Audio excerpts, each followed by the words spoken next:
আলাইকুম। আমি এই আজকে একটা নলার রেসিপি করে দেখাবো। এটা প্রথমে আমি একটা ডেকচিতে কিছু তেল দিলাম। আমি এই নলাটা জাস্ট হলুদ আর এলাচ, দারচিনি, তেজপাতা দিয়ে সিদ্ধ করে রেখেছিলাম। এটা এখন বের করে আবার রান্না করতেছি। এখন এখানে আমি পেঁয়াজ থেকে শুরু করে অনেক রকমের মশলা, আদা, কাঁচামরিচ, পোস্তার দানা, নারিকেল বাটা, একে একে বাদাম বাটা, পাঁচফোড়ন সব বাটা মশলাগুলো আমি তৈরি করে নিলাম। এখন প্রথমে আমি দিলাম রসুন কোয়া একটু দাগ ধরে, তারপর কাটা পেঁয়াজ দিলাম 1 কাপের মতো। ওইটাকে নেড়ে ছেড়ে আমি দিলাম তেজপাতা, গরম মশলা, এলাচ, দারচিনি কিছু দিয়ে।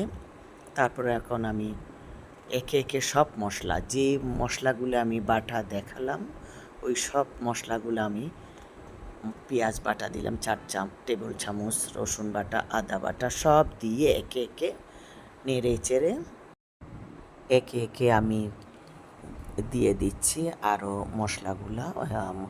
জিরা বাটা, আপনার নারিকেল বাটা, তারপর সব কিছু কাঁচামরিচ সব বাটা একে একে দিয়ে, কাঁচামরিচের পর আমি আবার দিব একটু নাড়বো, আবার নেড়ে ছেড়ে আমি এখন দিব আমি আন্দাজ মতো লবণ। আন্দাজ মতো লবণ দিয়ে তারপর নেড়ে ছেড়ে পানি দিব। একটু পানি দিয়ে নেড়ে ছেড়ে আমি তারপর দিব হলুদের গুঁড়া 1 চা চামচ, আর আরেকটু সামান্য দিলাম। তারপর দিব ধনিয়ার গুঁড়া 2 টেবিল চামচের মতো দিলাম আমি। এখন আবার নেড়ে চেড়ে আর একটু পানি দিয়ে একটু সুন্দর মতো কষাবো। তারপরে আধা চা চামচের মতো লাল মরিচের গুঁড়া দিলাম, যাতে একটু রঙটা সুন্দর আসে, যাতে একটু কালারটা সুন্দর আসলে নলাটা দেখতে আসলে খুবই ভালো লাগে। এটার কালারটা এমনভাবে হয়, বেশি লাল না এবং সাদাও না। এখন আমি ঢেকে দিয়ে আবার কিছুক্ষণ নাড়লাম,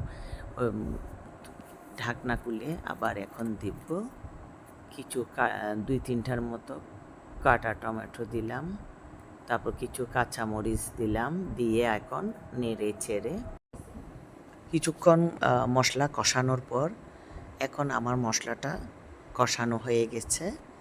আমি এখন দিব ওই সিদ্ধ করা নলা থেকে কিছু, ওইখান থেকে যে সিদ্ধ ঝোল পানি সিদ্ধ ওই কিছু নলা দিব ছোট ছোটোগুলা, ওগুলা দিয়ে আমি আবার এই মশলাটাকে কিছুক্ষণ ধরে ডেকে কষাবো। তারপর ওই কষানো হয়ে গেলে বাকি নলাটা ওইখানে আবার দিব। এখন ওই সিদ্ধ করা নলা থেকে কিছু নলা আমি এখানে উঠিয়ে দিচ্ছি মশলার মধ্যে, এবং নলার স্টকের ওই পানিটাই আমি নলার সাথে একসাথে দিয়ে ঢেকে কিছুক্ষণ সিদ্ধ করব। এই যে এখন দেখেন নলাটা কি সুন্দর করে আমার মশলার সাথে একসাথে সিদ্ধ হচ্ছে। এখন আর যেই নলাটা ছিল আমি এমনভাবে রেখে দিয়েছিলাম ডিপে, মানে বেশি সিদ্ধ করলে মাংসটা নলা থেকে ছুটে যায়, যার কারণে আমি এভাবে করে সিদ্ধ করে রাখি প্রায় 4-5-6টা করে। তারপর পরে যখন ইচ্ছা, বৃষ্টি পড়ে, শীতে এরকম করে খাওয়া যায়। আমি আরও একটু পানি দিলাম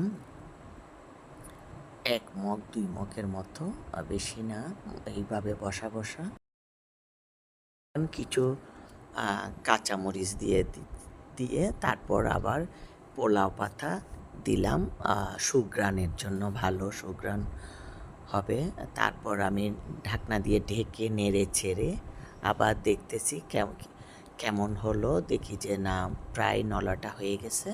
এখন আমি দিয়ে দিচ্ছি শেষের দিকে কিছু গরম মশলা, আমি টালা গরম মশলা দিলাম, তারপর ভাজা জিরা ভাজার গুঁড়া দিলাম। তারপর এখন আমার প্রায় হয়ে আসছে রান্নাটা। এখন দেখুন কি সুন্দর একটা নলার কালার, ঘ্রাণটাও খুব ভালো আসছে। তো এইভাবে করে আপনারাও করে দেখতে পারেন। রুটি, পরোটা সব কিছুর সাথে খাওয়া যাবে, ভাতের সাথে অসাধারণ লাগে। আমি আর একটু টেস্ট লাগার জন্য আমি একটু সবসময় এই নলার মধ্যে একটু তেঁতুলের কাঠ দিয়ে থাকি। তো আমি কিছু তেঁতুলকে পানিতে গুলিয়ে এইভাবে তেঁতুলের টক দিলাম। আমি প্রথমে তো টমেটোও দিলাম, যার ইচ্ছা যেরকম বেলুম্বা দেওয়া যায়, যে যেরকম ইচ্ছে সেরকম দিতে পারেন। আমি কিন্তু একটু তেঁতুলের এইভাবে কাঠ দিই, বেশি টক ভালো লাগে না, একটু হালকা এটাই। এই নলাটা আসলে ভিতরের থেকে যে মগজটা বের ওইটা ছাড়াও আপনি স্যুপের মতো খেলে খুব ভাল লাগে। এটা আসলে খেতে এত যে মজা লাগে, এমনি এমনি বাটিতে নিয়ে স্যুপের মতো খাওয়া যায়। তা আপনারাও ট্রাই করে দেখবেন, আশা করি ভালো লাগবে। ভালো লেগে থাকলে লাইক, কমেন্ট, শেয়ার দিয়ে পাশে থাকবেন। আল্লাহ হাফেজ সবাইকে।